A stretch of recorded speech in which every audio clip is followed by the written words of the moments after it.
Assalamualaikum warahmatullahi wabarakatuh. Berita uronyo.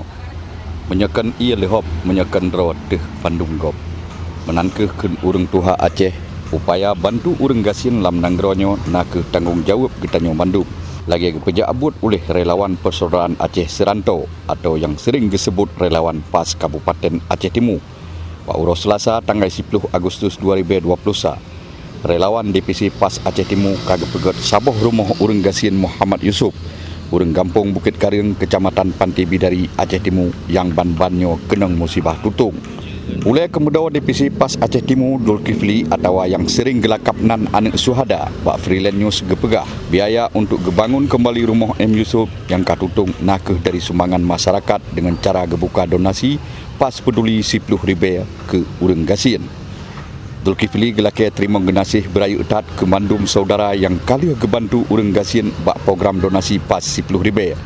Pegah ligopnyan semoga bantuannya bejut ke amal mandum penyumbang.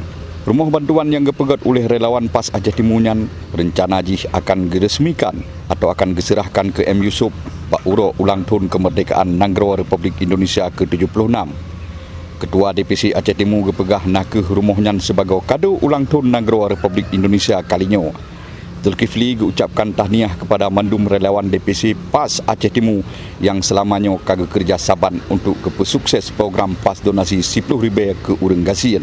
Pegah Zulkifli, semoga programnya berjalan supaya DPC PAS Aceh Timur gebantu ubena urang gasin lam wilayahnya.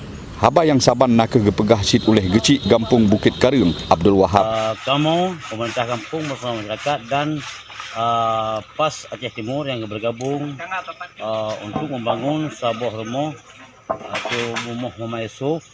Alhamdulillah dan terima kasih kepada PAS dan relawan lain yang menyumbang kepada saudara kamu Muhammad Yusuf yang diberikan dalam musibah. Gopnyan dan Bandung urang Gampung yang gelake terima genasih bermelambung ke relawan PAS Aceh Timur yang kagak tim jak bantu pegat rumah M Yusuf. Habanyo gepesampo oleh Ilyas Ismail, Freelance News Aceh Timur.